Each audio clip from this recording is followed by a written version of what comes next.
So yun mga master, magandang araw sa inyo. Meron tayong pasyente ngayon, Mio Gear. So fresh na fresh, Mio Gear.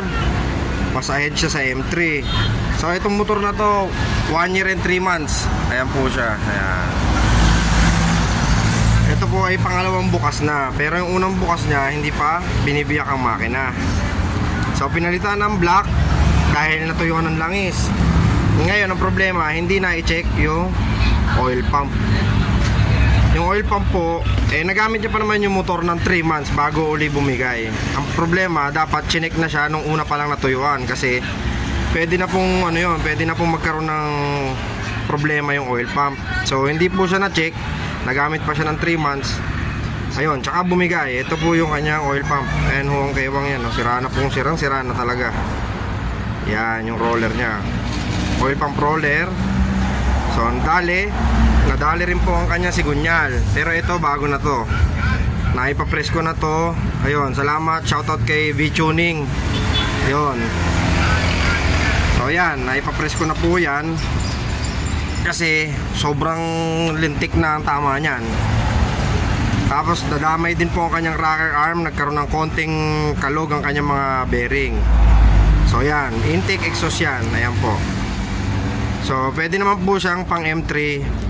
Pareho lang din naman po siya kung magpapalit kayo. Ayan po, puro Yamaha na po ang kinuha natin para makunat, para matagal na uling sirain. So pati mga oil seal ng panggilid, nagtutong yan, pinalitan, papalitan na rin po natin. So ito naman po ang kanyang black. Ayan po, kung makikita nyo, napakaganda. Gago! Ayan. So wala na po talagang dumaang langis dyan mga master. Ayan o. Tapos nung sinilip ko rin kanina itong sigunyal niya, barado na rin. So pinakabkab na rin po natin yan para mawala yung bara. Ayan po kung gaano kaitim. Ayan po yung itsura ng crankcase na lagi natutuyuan or lagi natutuyuan na siya. Ayan o. Sunog na, yun lang sa loob, susunog. So marami pong nadadali yan, pati mga oil seal po nadadali po niyan. So ayan. Ayan po kung gaano kaitim mga master. Ayan. So ito na po yung bago niyang black. So ayan, dapat aware lang kayo dun sa kilometrahe ng takbo ng inyong mga motor, lalo't pagdating sa Yamaha. Sakit na po ng Yamaha yan. Hindi ko po sinisiraan ng Yamaha, pero nasa rider po kasi yan, nasa may-ari ng motor kung paano nyo maiiwasan yung ganitong problema. 300 plus lang po ang langis, depende sa inyo. Kung kapalit naman ganito 10,000 pataas. So langis na lang kayo, mamili kayo.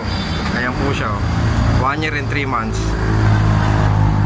So ayan mga master, paalala lang po dun sa mga panay lang po ang alam gamit. Kung ayaw nyo masaktan, kailangan alam nyo po paano mag-maintain ng inyong mga motor. So ayan mga master, maraming salamat.